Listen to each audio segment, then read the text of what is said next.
중국은 국가 자본들이 집중적으로 그걸 첨단 기술을 개발하는 중입니다. 한 2020년대부터 누차에 걸쳐서 뭐 당대회다 뭐다 과학자 무슨 대회다 가가지고 하는 이야기가 지금 이 시기는 100년 만에 처음 오는 지금 대격변국이다. 우리는 아직 없죠? 진짜 제가 보기엔 조금 답답할 정도로 우리나라 사람 왜 이러지?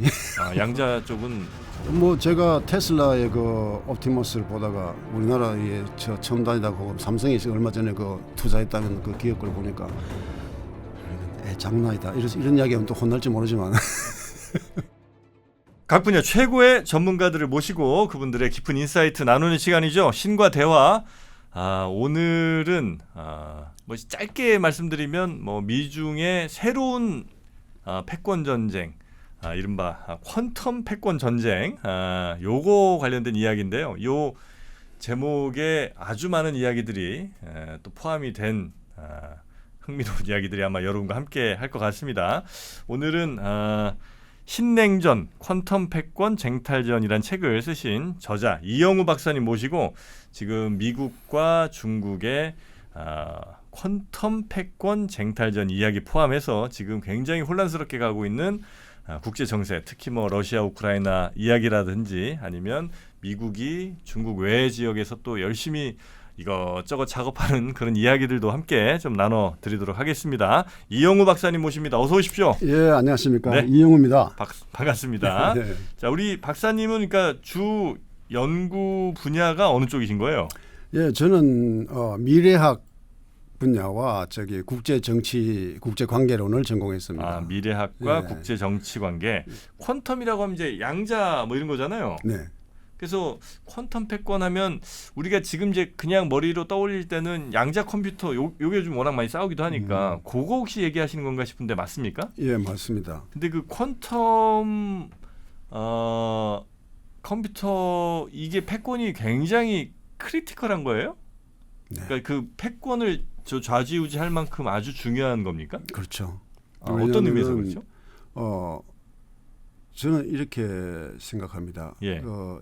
지금까지가 디지털 문명이잖아요. 네. 현재 우리가 살고 있는 그게 디지털의 0, 1 기반으로 하는 반도체가 돌아가면서 모든 시스템을 짜내고 어떤 알고리즘을 만들어내고 어떤 기계를 컨트롤하고 통신을 네트워크 시키는 이 디지털 문명인데 이게 이제 제가 보기에는 퀀텀 문명으로 넘어가고 있다. 이행하고 있다. 다시 말해 전환하고 있다. 네. 그래서 그럼 뭐가 그렇게 크리티컬한데 이제 이 문제가 이제 나오잖아요. 예. 퀀텀이나 디지털이나 이래 생각하면 사실 문제의 심각성은 전혀 없습니다. 그렇지만 작년 12월 달에 구글이 지금 퀀텀 컴퓨팅에 상당한 투자를 하고 있거든요. 네. 그 구글에서 이렇게 자기 연구 결과를 갖다가 발표했습니다. 뭐냐면은 디지털 현존 최고의 그 슈퍼컴퓨터로 연산을 했을 때 10의 25성년, 그 14년이라고 하는데 네. 그 14년 걸릴 문제를 퀀텀 컴퓨팅으로 돌렸더니 5분 만에 다 풀었다. 해를 찾아냈다.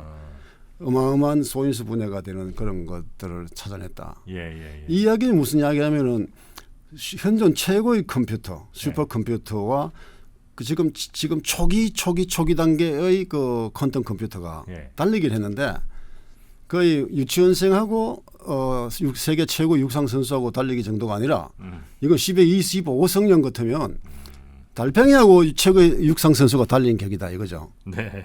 무슨 말이냐면 이제 조금 10의 25성년이 그럼 얼마나 긴 거냐? 네. 이제 생각해 볼 수 있는데 10에 0을 25개 붙여야 되는데 어떤 과학자가 재미로 했는지 몰라도 이 세상 모든 해변가에 있는 모래 알 개수를 계산해봤더니 한 10에 20성개가 나오더래요. 그보다 많다는 거죠. 모래 알갱이보다. 그보다 근데 한 10,000배쯤 더 많은 거네. 아니 10만 배쯤 더 10만 많은 배죠. 예. 왜냐하면 그렇죠. 10만 배죠. 예. 그래서 그 알갱이를 하나씩 1년에 한 개씩 셌을 때 10에 20성개 알갱이를 다 세고 10만 번을 더 셀 수 있는 긴 시간이다. 그 시간에 그마어마한 차이를 내더라. 그러면 이제 그 뉴스가 나오고 난 다음 날 굉장히 재미있는 현상이 생겼습니다. 미국 뉴욕 증시에서 완전히 암호화폐들이 쫙 다 폭락을 해버렸습니다. 네네네. 왜냐하면은 블록체인 아무리 좋다 그래도 이 정도 차이 나면 연산 차이는 감당 못 하겠는데 바로 해킹 되겠는데 그렇겠죠. 이런 이제 스리 풀면서 암호화폐들 뭐 비트코인, 이더리움 뭐 쫙 폭락해 버렸어요. 예. 이제 그리고 또 그 다음에 생각해 보면은 이런 일 결과가 생긴다면 소위 은행에 있는 우리 은행 계좌 보안 암호 뭐 어떤 그 보안 체계가 안전할까? 그렇죠. 또 군사 기밀 암호가 안전할까?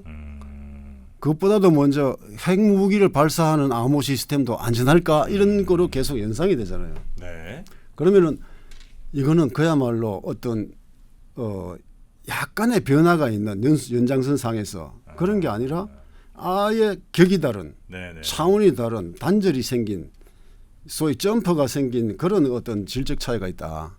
그래서 디지털 문명은 이제 거의 최정점에 도달한 그 도시에 약간의 이제 사라져가고 이제 퀀텀 문명이 지금 급격하게 도래하고 있다. 그러니까 지금까지 쭉 발전해온 이 디지털 문명의 조금 더 업그레이드 버전이나 더 나아진 버전이 아니고 네. 완전히 차원이 다른 그렇죠, 세계가 열린다는 그렇죠, 말씀이시잖아요. 그렇죠. 그러니까 새로운 세계가 열리니까 이 세계에 먼저 발 디딛고 이 세계를 먼저 가서 선점한 그 나라가 전체를 다 잡아먹을 수 있다. 그렇죠. 예. 이거 생각해보면 간단합니다. 최초로 산업혁명이 생겼을 때 네네. 영국에서 왓슨이 그 스팀 엔진을 만들어내고 방적기를 만들었는데 처음엔 사람들이 아이고 칙칙폭폭거리는 거 저거 무슨 쓸데없는 거냐 생각했지만 그게 결국은 영국을 해가 지지 않는 나라 제국으로 만들었거든요. 1차 산업혁명을 만들어내고 네. 그게 자연력, 풍력, 뭐 물, 수력 이런 것만 물레방아만 돌리다가 엔진이 24시간 돌아가니까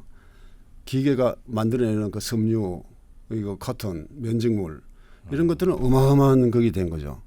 그로부터 해가지고 영국이 세계를 제패하게 됐습니다. 그 소위 말해서 단적으로 이야기하자면 예.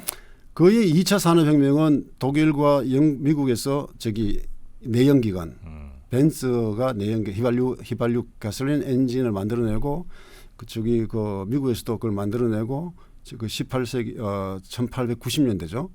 80년대에서 90년대 사이에 그로부터 해가지고 자동차가 생기고 완전히 그 자동차가 생기고 우마차들은 다 없어지고 그다음에 스팀 엔진도 사라지고 그다음에 사람들은 그 당시에 이렇게 저 엔진 저런 게 생기면 도대체 우리는 뭐 먹고 살아 하고 공포에 떨고 뭐 기계 파괴 운동도 벌어졌지만 네. 그 뒤에 뭐 석유 화학 산업, 뭐 자동차 산업 옛날보다 수만 배 더 많은 다양한 직업군들이 생겨나는 맞습니다. 문명의 변화가 생긴 거죠. 예. 그래서 지금은 그때 그 정밀 기계, 내연기관의 정밀 기계에 디지털이라는 컨트롤 장치가 얹어졌다가 예. 이게 정밀 기계 문명의 최정점을 찍고 예. 이제 퀀텀 문명이란 다른 곳으로 간다. 그래서 저는 이걸 3차 혁명이라고 부릅니다. 보통 디지털 혁명을 제3의 물결 네네. 이래서 3차 혁명 그러는데 예. 저는 그게 아니다. 산업혁명이란 거는 네. 그 학문적 규정이 에너지의 질적 변화, 양적 변화가 아니고 예. 그리고 그 기계의 기술의 질적 변화 이 두 가지가 딱 겹칠 때 산업혁명이 나오는데 디지털은 그냥 정밀 기계에 그냥 하나의 기술이 더해진 거다. 저는 뭐 사실 이 테크니컬한 건 사실 잘 모르겠는데 네. 그래도 이제 양자라고 하면 그러니까 퀀텀이라고 하면 기본적으로 갖고 있는 그들의 속성 자체가 뭐 중첩돼 있는 뭐 이런 거잖아요. 그렇죠. 그러다 보니까 이게 디지털 문명은 기본적으로 인간이 컨트롤하기가 굉장히 쉬운 게 명확하잖아요. 1과 0이라는 그렇죠, 그렇죠. 완전히 명확한데 퀀텀은 사실 정확하게 분리가 되지 않기 때문에 뭐 그래서 더 큰 파워를 갖고 있는지 모르겠습니다만 그러니까 인간이 컨트롤이 과연 수월하게 될 것인가 그게 잘 안 되면 그래서 이제 이 퀀텀 컴퓨터도 사실 조금 뭐 정확도 면에서는 여전히 좀 극복해야 될 문제가 많은 것 같은데 전 뭐 기사만으로 봐서 뭐 정확히 잘 모르겠습니다만 그러니 이게 아무리 뭐 좀 발달된 어떤 퀀텀 컴퓨터를 갖고 있다 하더라도 정확성이 떨어지는 퀀텀 컴퓨터면 그게 굉장히 뭐 어마어마한 속도를 가진들 의미를 많이 가질 수 예. 있을까 하는 걱정은 좀 됩니다. 지금은 현재 구글에서 이야기했습니다. 큐비트를 올려가면서 지금 양쪽 기술을 했더니 오류가 진짜 기하학적으로 줄어들고 있어요. 줄어들었다. 안정된 단계에 들어갔다. 그 최근에 이제 한 서너 달밖에 안 지난 5달 정도 지났네요. 예. 그 정도 지났는데 여기저기서 지금 퀀텀 오류가 잡혀가고 있다는 뉴스가 계속 나오고 있습니다. 이 줄어든 속도를 생각해 보면 뭐 머지않아 아주 현격하게 오류가 줄어들 거고 그러면 우리가 상상하는 것 이상으로 빨리 퀀텀 시대가 올 수도 있겠네요. 앨런 머스크가 며칠 전에 이야기입니다. 예. 5년쯤 뒤면은 웬만한 그 훌륭한 의사들이 하는 수술을 로봇이 할 거다. 그리고 그보다 5년쯤 뒤면은 인간의 최고급의 의사들이 하는 수술을 로봇이 할 거다. 이제 이렇게 이야기했는데 거기에 그 앨런 머스크의 그걸 잘 들어보면은 뭐냐면은 단순한 기계가 아니고 로봇이라는 것이 일단 움직이는 기계잖아요. 그렇죠. 이때까지의 그 디지털의 기계는 모두가 정지되어 있었던 기계고 네네. 아니면 자동차 회사에서 보듯이 뿌리는 박혀 있고 이렇게 움직이는 그런 그 기계잖아요. 로봇은 뭐죠? 자기 발로 걸어 다니는 기계고 자기 그 바퀴로 돌아다니는 기계고 그 뭐 자기 목을 빼서 다른 걸 볼 수 있는 기계라는 거죠. 거기다가 자율적으로 자기가 어떤 행동을 하고 뭐를 해야 될 건지 아는 기계라는 거죠. 퀀텀은 기계에다가 모빌리티를 갖다가 얹어주는 그 기술입니다. 그리고 다시 말해서 거기에 AI를 갖다가 접목시키면 제가 말하는 이 디지털 컴퓨터 기반의 AI가 아니고 퀀텀의 그 어마어마한 속도, 연산 속도, 인간의 그 뇌의 그 뉴런의 연산만큼 빠른 그 컴퓨터에 AI를 얹었을 때 어떤 결과가 생길까? 일단은 양자 컴퓨팅도 역시 뭐 미국이 다른 나라에 비해서 압도적으로 앞서가는 건 맞죠? 그렇죠. 워낙 이제 민간 기업 차원에서도 뭐 만들고 하니까 그렇죠. 압도적으로 압도적 많고 그다음에 중국도 양자 쪽에 꽤 투자 많이 하는 것 같은데요. 중국은 국가 자본들이 집중적으로 그걸 첨단 기술을 개발하는 중입니다. 그 중국 공산당 CCP에서 국가 자본을 집중 투자해주고 밀어주고 다른 민간 기업이나 조그만 소규 일반 재래식 기업들 다 주고도 너만큼은 이걸 해야 된다. 왜냐하면은 시진핑이 한 2020년대부터 누차에 걸쳐서 뭐 당대회다 뭐다 과학자 무슨 대회다 가가지고 하는 이야기가 지금 이 시기는 100년 만에 처음 오는 지금 대격변국이다. 대격변의 그 시기다. 이 시기에 우리가 첨단 그 기술을 패권을 잡지 못하면 우리는 또다시 서방에게 100년의 수문을 당해야 된다. 또 청나라처럼 될 수 있다. 그렇죠. 청나라 이야기 직접 했어요. 그래요? 그러니까 지금 뭐 제 생각해봐도 중국이 어쨌든 반도체 시절은 결국 극복 못했잖아요. 물론 그렇죠. 이제 많이 따라오긴 했지만 그렇죠. 그런데 이제 지금 빨리 양자 잡아서 선점하면 이건 그동안 자신들이 당했던 뭐 이른바 수모라면 수모라 같은 것들을 완전히 역전할 수 있는 아주 조로의 찬스라. 그렇죠. 이건 뭐 만약에 이게 확실하다면 무조건 투자할 것 같긴 한데. 그렇죠. 그래서 지금 국가 차원에서 어마어마하게 지금 투자를 하고 있군요. 그런데 그 국가 차원 투자라는 게 사실 그 민간들의 그 엄청난 그 움직임, 자본의 그 움직임을 감당할 수가 없습니다. 그렇죠. 왜냐하면 국가라는 거는 이미 그 돈을 받아 쓰는 그 주체가 이미 마음 자세가 틀리거든요. 마인드가 다르죠. 맞아요. 우리는 아직 없죠. 진짜 제가 보기엔 조금 답답할 정도로 우리나라 사람 왜 이러지? 양자 쪽은 그쪽 첨단 그 퀀텀이라든지 바이오도 디지털의 바이오는 그냥 대충 뭐 무슨 신약 개발했다 이 정도지만은 퀀텀 바이오가 되면은 항노화 유전자를 찾아내고 그걸 갖다가 조작하고 이런 것들이 정밀하게 이루어지고 있을 수 있거든요. 그 차원이 다르다고 이야기했듯이. 그러니까요. 그런 바이오 휴머노이드 로봇 뭐 제가 테슬라의 그 옵티머스를 보다가 우리나라에 첨단이다 하고 삼성이 얼마 전에 그 투자했다면 그 기업 걸 보니까 지금 미국과 중국의 그 퀀텀 전쟁은 이렇게 지금 현재 진행되고 있고 혹시 참 이게 뭐 꼭 중요한지 모르겠습니다. 승자는 누구로 보세요? 조금 전에 말씀하셨잖아요. 거의 미국이 거의 탁월하게 앞서가고 있다. 왜냐하면은 미국이 뭐 엄청나게 똑똑한 사람만 있는 게 아니고 있어서 그런 게 아니고 어떤 아까 크리에이티비티라든지 그걸 개발하는 그 열정, 태도 또는 민간 자본들이 갖다 붙는 그 벤처 캐피탈의 규모 그게 비교가 안 되죠. 네. 그럼 그리고 미국은 네. 특히 이 중국하고 대비해 가지고 내가 결정적으로 중국이 미국을 이길 수 없다고 생각하는 거는 네. 중국도 물론 어느 정도 수준까지 갈 거예요. 분명히. 예. 자, 투자가 내고 노력하는 게 있으니까.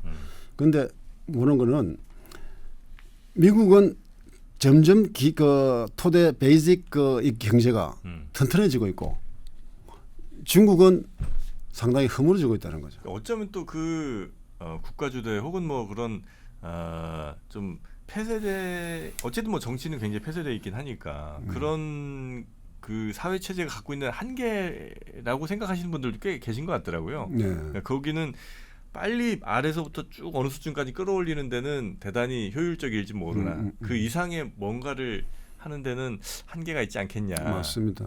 일단 지금 현재 전 세계의 가장 큰 독립 변수라고 하면 역시 미국일 거잖아요. 그렇죠. 미국에서도 굉장히 큰 변수가 이제 또 트럼프인데 네. 그럼 트럼프가 도대체 하고 싶은 미국의 그림 혹은 뭐 전 세계를 바라보는 그림이 도대체 뭐라고 보시고 왜냐하면 트럼프가 도대체 뭘 꿈꾸는지 잘 모르겠거든요. 뭐 관세를 정말 전 세계로부터 받고 싶은 건지 아니면 그냥 관세 핑계 대면서 뭐 세계 어떤 뭐 질서를 재편하고 싶은 건지 그걸 잘 모르겠으니까 네. 트럼프의 행동도 잘 이해를 못하겠고 그러니 예측하기도 어렵고 이 상황이라 그러면 이번 주제로는 하여튼 트럼프가 꿈꾸는 미국의 미래 뭐 이런 것 좀 알려주시면 저희가 좀 대응을 좀 한번 해보겠습니다. 트럼프는 도대체 뭐를 생각하고 있는가? 네. 그 머릿속에 들어오는 미국의 미래는 도대체 어떤 모양인가? 예, 이게 이제 진짜 헷갈리잖아요. 예. 자기가 분명하게 청사진을 딱 꺼내놓는 것도 아니고 나는 이걸 이루기 위해서 갈 거야 이것도 아니고 어떤 때는 뭐 하버드 때렸다가 어떤 때는 고관세 때렸다가 예. 막 어떤 때는 중국 쳤다가 어떤 때는 동맹국이라고 우방국이라고 막 치고 이러니까 대다수의 그 어떤 이야기들이 트럼프를 반대하는 사람들의 반 트럼프 정서를 가진 사람 네. 이런 사람들은 정말 미친놈이다 하는 반응 하나고 네. 네. 실제로 광인 전략이다 뭐 이런 얘기도 하고 하니까요. 네. 두 번째는 완전 장사꾼이다. 이 두 가지거든요. 맞아요. 첫 번째 제가 완전 미친놈이다에 대한 평판에 대해서는 제가 조금 비판에 대해서는 조금 한마디 말씀드리고 가면은 예. 트럼프는 말 그대로 엄청나게 크게 일어난 산불입니다. 산불 보고 저 미친 산불이라고 있으면 안 꺼집니다. 예. 우리가 저 산불을 지금 당장 내 손으로 끌 재주가 없다면 그 산불이 어디로 가서 뭐를 태우고 우리 마을은 안전한지 우리 마을이 그렇다면 우리가 어떻게 조치해야 또 우리를 보호할 건지 이렇게 해야 되는 게 정확한 산불을 대하는 자세다 이거죠. 네네네. 무조건 미쳤다고 욕하지 말자. 그 마음에 들든 안 들든 네. 하나의 독립 변수다 이제. 두 번째는 장사꾼이다 저거 완전히. 그래서 저는 내가 이건 며칠 전에 실제로 누구하고 이야기하다가 그럼 장사꾼이야 장사꾼 뭐 비아냥거리길래 장사꾼이 뭐 어땠어? 전부 장사꾼 우리나라도 기업들 장사꾼 때문에 먹고 살고 있는 거 아닌가? 네, 그랬거든요. 네. 그랬더니 그건 그렇지만은 말하는 것 봐. 소위 이제 말하는 게 돈만 한다 이거죠. 그래서 내가 이야기를 했습니다. 저는 뭐 미국사도 꽤 그 이제 정치학과니까 미국의 대통령 중에 대다수가 장사꾼, 대다수는 아니지만 상당히 많은 사람이 장사꾼이다. 워싱턴 초대 대통령도 장사꾼이고 노예를 310명이나 거느렸던 그 노예 농장주다. 그 당시에 미국은 노예 농장 말고는 크게 할 사업이 없었다. 그래서 노예 농장주가 면화를 따내고 뭐 해서 그다 주고 하면은 거기서 또 실어서 영국으로 수송하고 일부는 국내에서 쓰고 그리고 저기 퀘이커 교도였던 제2대 아담스 말고는 그 뒤로 쭈르륵 다 노예 농장주다. 제퍼슨까지. 전부 다 장사꾼인데 왜 트럼프 보고만 장사꾼이라고 그러냐. 그건 좀 합리적이 않은 거다. 네. 제가 그래 이야기했거든요. 그러니까 이 사람이 좀 뻥 찌른 듯 하면서 말투가 그래서 그래. 이제 이러더라고요. 사실 말투가 그런 거 나도 인정해요. 안 그래도 돼요. 그런데 트럼프를 말하기 전에 우선 알아야 될 거는 트럼프가 그런 말을 쓰는 거는 트럼프는 상당히 저희 뭐 트럼프는 부동산 업자다 이렇게 이야기하는 사람도 네네네네. 있지만 부동산 업자가 아니죠. 본래는 건축 자기 아버지가 하는 아파트 짓는 사업을 건축업을 물려받은 거죠. 예. 그다음에 뭐 호텔과 리조트까지 뻗은 사람이고 더 뻗어가지고 뭐 TV 쇼까지 리얼리티 쇼까지 나온 사람이니까 네. 그 양반이 말을 점잖게 하고자 하면 할 수 있을 겁니다. 굉장히 폼나게. 그런데 가끔씩 톡톡 튀게 이제 이야기를 하는 거죠. 진짜 우리나라 말로 장사꾼 스타일. 그건 이제 전략적인 선택인 것 전략적인 같다. 선택이다. 바로 그런 말투와 돈을 보기를 갖다가 우습게 보는 소위 기존의 그 전통적 엘리트 정치인들을 갖다가 꼬는 거죠. 비꼬는 거죠. 너가 돈 우습게 하는데 너가 만들어 놓은 거 봐라. 무역 적자가 지금 얼마야? 이제 곧 우리 미국 거들나게 생겼다. 네. 이제 이렇게 이제 나오는 거죠. 미국 입장에서 볼 때는 레이건이 추진했던 신자유주의 정책, 예. 세계화 정책의 일종의 그 프레임워크였어요. 예. 토대였어요. 예. 뭐냐면은 미국의 인건비 비싸지고 여러 가지 사회적 조건이 제조에 마땅치 않아. 미국은 좀 더 그 당시 올라오던 디지털 네. 이쪽으로 좀 올라가고 첨단 산업 쪽으로 가고 후닥다리 제조업들 스틸 뭐 이런 것들은 딴 나라에 넘기고. 아웃소싱해. 예. 그 중국 이런 데 가면 많잖아. 네네네. 그런데 레이건의 그 WTO 체제가 가장 이렇게 보다듬어줬던 거는 미국에 남아도는 잉여 금융 자본들이었습니다. 예. 골드만삭스, 블랙락 네네네. 또는 뭐 모건 스탠리, 네, 많죠. 예, 이런 것들의 미국 중국 진출을 적극적으로 도와주는 시스템이 있어요. 그리고 여기서 그 뒤에서 생기는 여러 가지 그 다자가 무역은 WTO한테 맡겨놓고 적극적으로 세계화라는 게 그거잖아요. 신자유주의에서 이루어진 세계화는 디지털 네트워크로 전 세계를 엮어서 네. 여기서 런던까지 뉴욕에서 런던까지 돈이 뭐 몇십억 불이 하루에 몇십 분 왔다 갔다 할 수 있도록 만들어내는 거잖아요. 그게 다 신경망으로 엮어내는 게 세계화잖아요. 거기에 당한 게 또 한국의 그 김영삼 대통령의 그 IMF 간 외환위기고요. 네. 그래서 그 금융업자들 그 소위 글로벌한 그 금융업자들이 금융기관들이 중국에 미국 자본을 옮기고 공장을 옮기고 하면서 어마어마한 커미션도 있었겠죠. 돈 잘 벌었잖아요. 어마어마하게 벌었죠. 네. 블랙록이 거의 세계 최고의 그걸로 올라갔으니까. 네. 자산관리사로는 세계 최고, 뱅커는 아니지만. 예. 그렇지. 그렇게 되니까 얘들이 어디 쪽으로 가냐면은 중국에서 사업하려고 하면 공산당 CCP의 간부들을 모르면 이야기가 안 되죠. 그거 모르면 뭐 허가받을 기업도 안 왔고 공장 하나 짓는 것도 안 되고 그래도 점점 더 CCP 쪽으로 밀착돼 간 거예요. CCP의 그 붉은 귀족들과. 거기에 대한 그 사례는 많이 있습니다. 그 뭐 실질 증거이냐 하면 증거 갖다 댈 수도 있어요. 왜냐하면 대한 불만이 있다는 거죠.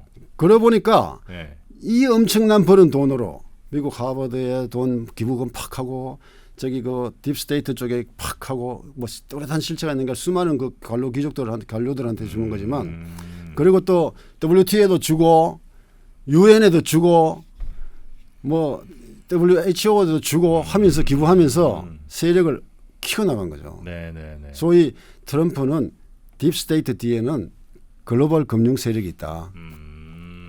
그러려면 이제 무역 적자 문제와 글로벌 금융 세력을 둘 다 죽이는 거는 중국을 공급 라인에서 배제시키는 거예요. 스플라이 체인에서 아예 예. 배제시켜 버리면 달러를 끊어버릴 수 있고 글로벌 금융 세력을 약간 가장 큰 돈을 벌어오는 미국의 그 기업들인데 예. 그걸 완축이진 않겠죠. 그렇지만 어느 정도 길을 꺾을 수 있는 순치할 수 있는 길이 있다. 미국한테 좋은 일인가 모르겠네.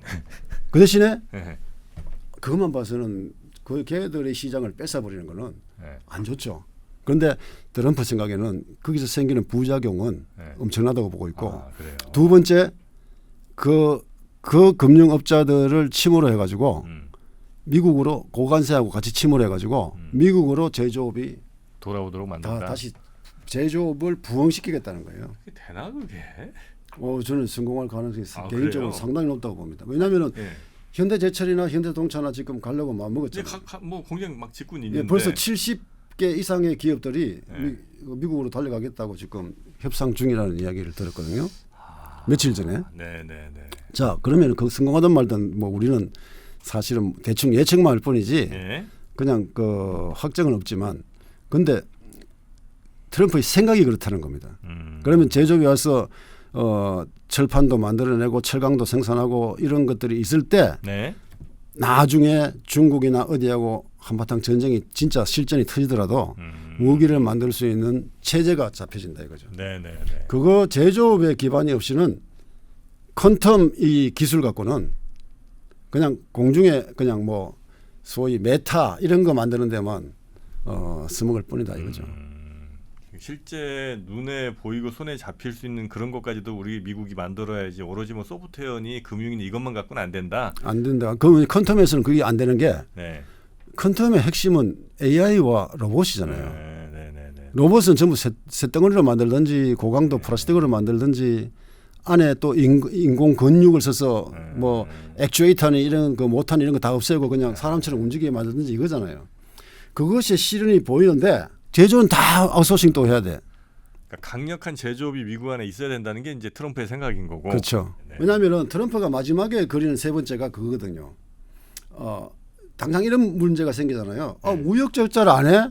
그러면은 이때까지 그 달러 패권국으로서 무역 적자를 통해서 전 세계 각국에다가 달러를 공급해 왔잖아.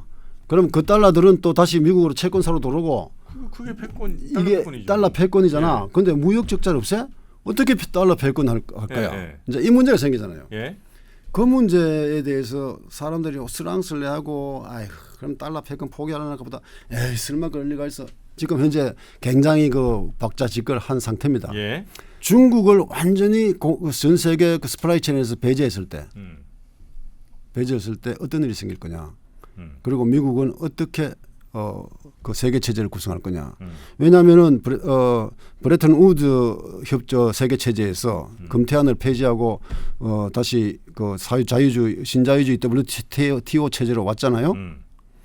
이제 WTO 체제를 거의 정확하게 완전히 고치지 않으면 폐지하겠다는 입장이거든요. 네. 세계 질서가 체제가 바뀐다는 이야기고. 그러면은 그 체제 바뀌고 난 다음 체제는 뭔데? 이제 이게 나오는데 트럼프를 하는 짓을 보면은 무역 적자 안에 무역 흑자를 만들려고 해 나는. 그리고 제조업을 많이 가지겠어. 네. 동시에 달러 패권도 유지하겠어 이거거든요. 네. 이거는 말이 안 되는 거죠. 예. 왜냐하면 트리핀 딜레마라고 해가지고 옛날에 그 달러 패권을 가지기 위해서는 무역 적자가 필수다. 뭐 그렇죠. 그것이 공급 기제이기 때문에 이제 이렇게 생각했는데 트럼프는 하고 그 주변에 그 마르라고 어코드에 보면은 안 그래? 안 그래라는 거예요. 퀀텀 시대는 그게 아니야. 뭐냐면은 그 이런 식으로 보면 됩니다. 이때까지는 그 제 1차 그 참 구냉전 때는 서로가 자기 편을 끌어들이려고 막 그냥 그 소비에트 연방에서는 막 그냥 공산주의 수출하고 막 핵협에 막 이렇게 했고 서로 간에 막 무차별적으로 꼭 쪽수를 많이 모으는데 온갖 힘을 기울였다면 지금은 그게 아니다. 트럼프는 야 우리한테 걸맞는 국가들만 우리 멤버십을 줘. 멤버십? 그러니까 이제 제가 말해서는 멤버십인데 미국과 거래할 수 있고 달러를 자유롭게 쓸 수 있는 권한을 줘. 그리고 미국이 만든 그 시스템, 그 완전히 상식으로 돌아가서 제조업과 그 무역 흑자를 내는 그 시스템 쪽에 이 사람들이 이 국가들 그러니까 퀀텀 기술과 어느 정도 전략적 가치를 가질 수 있는 그런 국가들만 일종 회원국으로 받아서 운영한다. 아 그래요? 그게 마라라고 코드의 핵심 내용입니다. 그렇게 되면은 달러는 그럼 어떻게 패권 어떻게 유지하는데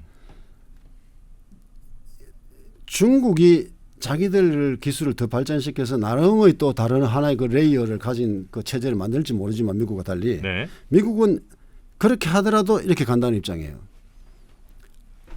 그러면은 달러는 그 안에서 서로 달러에 대한 지급 보정이 서로 주고받는 수압 그러니까 qualified bilateral swap이라고 하는데 네. 이런 달러 화폐 스왑을 통해서 외환 위기 걱정 없이 달러를 쓸 수 있는 시스템을 만든다.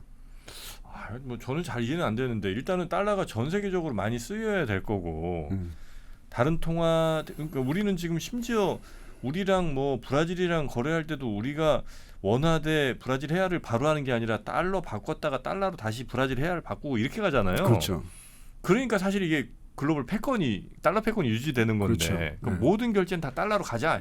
이게 이제 달러 패권이잖아요. 근데 지금 뭐 제가 정확히 이해한 건지 모르겠습니다만 뭐 친한 나라들 뭐 회원국 나라들 이런 나라들은 좀 더 자유롭게 달러 쓸 수 있게 하면 뭐 그 나라들은 좀 쓸 수는 있겠지만 그 나라들이 전 세계가 아닌 이상은 그 회원국 벗어난 나라들은 달러 패권이 그럼 유지가 안 되는 걸 거 아니에요. 근데 회원국이라는 게 EU 그리고 오스트랄리아 뭐 이런 그 일본, 한국 이 정도 선에서 쭉 치면은 사실은 소위 글로벌 사우스 이 아프리카 뭐 이런 국가들은 돈 얼마 안 되니까 그러니까 진짜 돈 크게 오가는 나라들만 잘 잡으면 된다. 맨날 그냥 부도 나가지고 IMF 찾아가고 이런 거 필요 없다는 거죠. 트럼프 생각 그거예요. 예.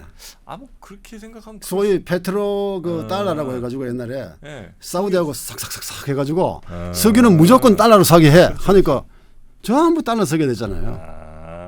그 시스템을 사우디와 몇 개 하고 이렇게 쫙 해서 소위 1등 국가들 수준에 들어가는 국가들끼리 회원 시스템을 만들겠다는 거죠. 쉽게 말하면. 야, 근데 이게 트럼프 4년 안에 될라나 모르겠는데. 이제 그런 사람들이 많죠.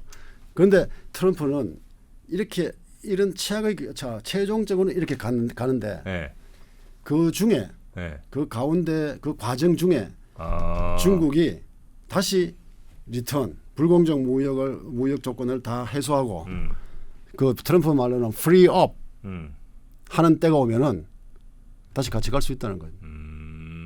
그러니까 자신들의 룰로 따라온다면 그렇죠. 다시 말하면 시진핑이 레짐 체인지가 되든지 옛날에 그 덩샤오핑의 어떤 그 개혁 개방 체제로 돌아가든지 그러면서 그 불공정 무역 체제를 다 해소시켜라.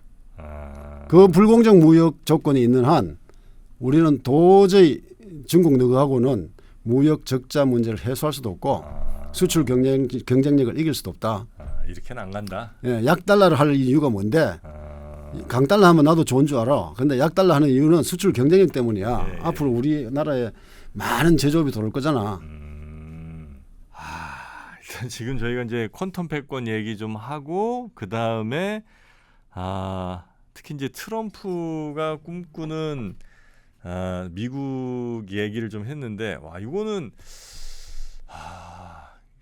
모르겠습니다. 현실 감각이 제가 지금 아직 좀 별로 과연 이게 될까 아니면 저도 처음에 이거 서류를 접하고 그 내용을 접했을 때 이게 뭐지 하고 이해하는데 잠깐 시간이 걸렸습니다. 그렇습니까? 요거는 그러면 저희가 어차피 뭐 워낙 방대한 또 연구 결과 내용들이 있으실 테니까 이걸 뭐 오늘 안에 다 끝낼 수는 없을 것 같고 또 보시는 분들의 시간도 매우 소중하기 때문에 오늘 또 벌써 1시간이 훌쩍 지나가 버렸거든요. 벌써 지나갔습니까? 그러니까 워낙 리드를 잘 해주시니까 금방 가네요.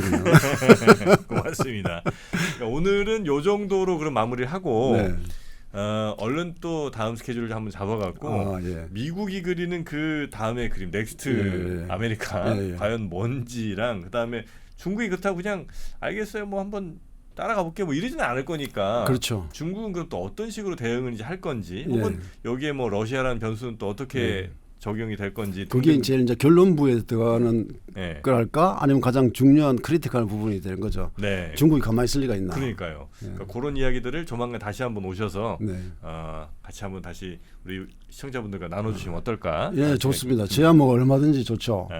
알겠습니다. 더더구나 하고 싶은 건 한국이 이런 그 시스템 말을 하고 어코드 시스템에 들어갈 때 미국과 다른 동맹국의 버림을 받지 않기 위해서 뭘 해야 되느냐?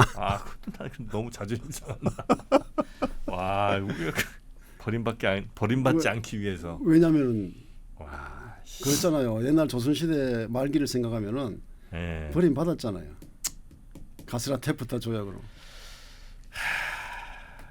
서름이 조금 북받쳐 오르지만 하여튼 그 이야기까지 그럼 다음 시간에 결말 부분 한번 매끄럽게 한번 만들어서 우리 박사님과 함께 또 재밌는 시간 만들어 보도록 하겠습니다. 감사합니다. 네, 오늘 함께 해주신 우리 이영우 박사님 너무 재밌었고요. 감사합니다. 조만간 또 뵙겠습니다. 예.